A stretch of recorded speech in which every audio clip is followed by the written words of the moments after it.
pemerintah dalam hal ini Kementerian Keuangan merilis atau menerbitkan beberapa peraturan perundang-undangan di bawah undang-undang terkait perpajakan. Antara lain misalnya peraturan pemerintah nomor 15 tahun 2022 itu menyangkut tentang perlakuan perpajakan soal bisnis batubara. Lalu ada peraturan pemerintah nomor 175 tentang konsultan pajak misalnya, ya. Lalu ada peraturan pemerintah nomor 177 juga tahun 2022 tentang pemeriksaan bukti permulaan dan seterusnya dan sebagainya. Yang menurut hemat kami substansi dari peraturan perundang-undangan tersebut, baik yang merupakan peraturan pemerintah maupun peraturan Menteri Keuangan, substansinya banyak bertentangan dengan undang-undang di atasnya. Bahkan salah satu peraturan pemerintah yaitu nomor 50 tahun 2022 tentang pelaksanaan hak dan kewajiban perpajakan itu di tahun 2011 sudah pernah ada uji materinya oleh Mahkamah Agung dan isinya sudah ada yang tolak, tetapi sekarang diterbitkan kembali. Nah, contoh ekstrim lain, misalnya peraturan Menteri Keuangan tentang konsultan pajak. Konsultan pajak itu selama ini belum ada undang-undangnya. Tetapi bagaimana mungkin ada peraturan menterinya? Nah, secara struktur hukum, peraturan menteri itu hanya melaksanakan undang-undang. Tidak bisa tidak ada undang-undangnya, tapi ada peraturan menteri keuangannya. Ini hal yang sangat bertentangan dengan hierarki peraturan perundang-undangan dan supremasi hukum. Kami sebenarnya tidak terkait langsung dengan peraturan-peraturan itu, tetapi melihat ini sebagai sebuah anomali di dalam praktek hukum. Karena kalau ini kita biarkan, nanti bukan hanya pembayar pajak yang dirugikan atau konsultan pajak yang dirugikan, melainkan sistem dan supremasi hukum itu sendiri yang akan hancur. Kita merasa berkepentingan agar supremasi hukum itu dihormati. Pemerintah harus mengajarkan bagaimana taat pada sistem supremasi hukum itu, pada the rule of law itu.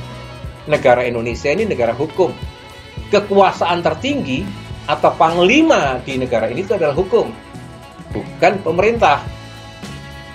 Pemerintah pun harus taat pada hukum.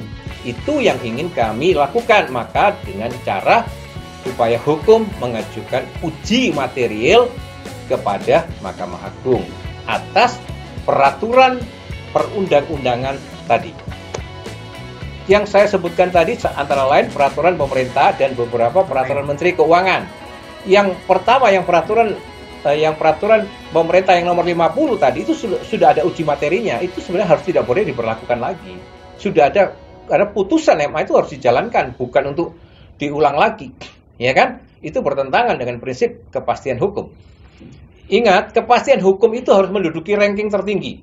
Kan tanpa ada kepastian tidak mungkin ada keadilan, tidak mungkin ada kemanfaatan. Jadi kita tidak boleh membalik-balik prinsip hukum itu sebenarnya.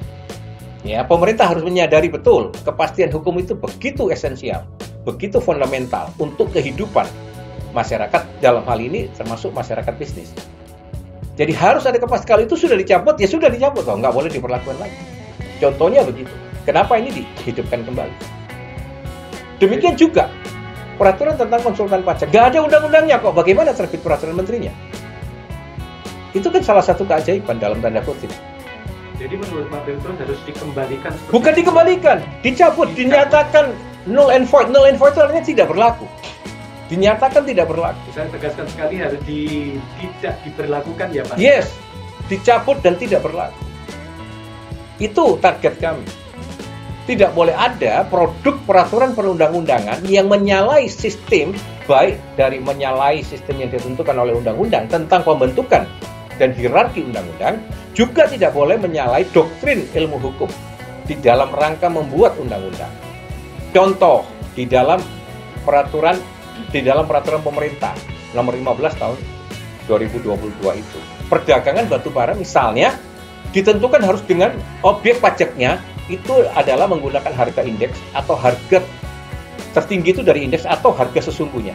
Pertanyaan saya, indeksnya itu indeksnya siapa? Harga sesungguhnya itu siapa yang menentukan harga sesungguhnya? Ini semua tidak ada hukumnya. Sementara di dalam bisnis, di dalam praktek bisnis, harga itu semuanya negotiable. Kesepakatan antara para pihak pembeli dan penjual. Dan pemerintah di dalam konteks ini tidak boleh mendikte mengikut masuk ke dalam domainnya orang bisnis. Pemerintah itu menyediakan kondisi bisnis yang baik, aturan main berbisnis yang baik, tapi tidak boleh menentukan ikut mendikte tentang harga dan sebagainya. Itu kan kesepakatan, kebebasan berkontrak di dalam hukum. Itu contoh. Tadi saya katakan tentang konsultan pajak, nggak ada undang-undangnya, bagaimana ada peraturan menterinya? Peraturan menteri yang ada sekarang tentang konsultan pajak isinya itu seperti undang-undang. Ya, undang-undang itu mengatur hal-hal yang prinsip, yang normatif namanya. Peraturan menteri itu peraturan organik yang menjalankan hal-hal yang prinsip itu atau lebih bersifat administratif. Nggak boleh menghasilkan norma baru, nggak boleh menghasilkan normatif gitu. Itu contohnya. Lalu juga pemeriksaan bukti permulaan. Sekarang digunakan, ditegaskan berdasarkan analisis kegiatan intelijen. Padahal kegiatan intelijen itu membutuhkan verifikasi, klarifikasi, dan konfirmasi dulu sebelum bisa dipakai menjadi bahan penyelidikan. Karena betapa bahayanya kalau setiap informasi dijadikan bahan pemeriksaan. Dipanggil itu BP, periksa. Lah, itu kan masih intelijen. Informasi intelijen betapapun namanya A1 itu masih tertutup. Masih harus sekali lagi dilakukan 3 langkah ini. Verifikasi, klarifikasi, dan konfirmasi. Benar nggak peristiwa itu adalah peristiwa yang sesungguhnya merupakan tindak pidana pajak. Nggak bisa tiba-tiba main periksa. Ya. Nah, ingat loh, pembayar pajak itu kontributor buat APBN. Pemasukan terbesar APBN itu dari pajak. Adalah hak pembayar pajak untuk diperlakukan dengan adil, dengan fair, dengan pasti. Adalah hak pembayar pajak untuk dibiarkan menghitung. Bukan hanya dibiarkan, diberikan hak untuk menghitung dan menyajikan perhitungannya dan melaporkan perpajakannya. Itu self-assessment. Sampai dia dibuktikan bersalah secara hukum, bukan secara intelijen. Ya, ini terpaksa saya ngomong panjang lebar sedikit. Tetapi itu maksudnya supaya teman-teman wartawan nggak salah mengerti mengapa kita melakukan itu. Perjakin sangat concern terhadap kehidupan hukum ini. Khususnya di bidang ekonomi ya. Kami bergerak di bidang hukum ekonomi. Lebih khusus lagi di hukum perpajakan. Oh jelas, pertama kita melakukan upaya hukum, itu upaya yang terhormat. Upaya yang kita lakukan di dalam menolak peraturan-peraturan perundang-undangan itu jelas upaya hukum dong. Ya, yang kedua, yang tadi sudah ada satu peraturan yang sudah pernah diuji materikan, tetapi diterbitkan kembali. Kami akan berkirim surat kepada Menteri Keuangan, kepada Presiden untuk membatalkan, mencabut, dan membatalkan peraturan perundang-undangan itu. Karena itu contoh yang pemerintah itu harus memberikan contoh yang baik untuk ketaatan kepada hukum. Untuk kepatuhan, jangan nanti mengkampanyekan kepatuhan, dia sendiri nggak patuh. Itu kan bukti ketidakpatuhan. Ya, itu bukti disobeynya dari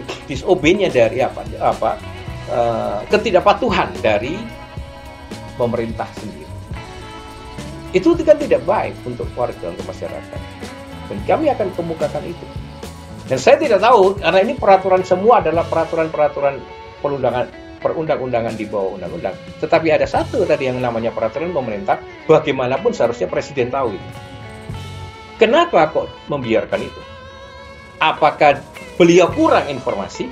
Tidak diinformasikan tentang historical dari peraturan itu? Atau bagaimana? Kalau itu terjadi, berarti orang-orang di sekitar Presiden menjerumuskan Presiden. Perjajain luar biasa.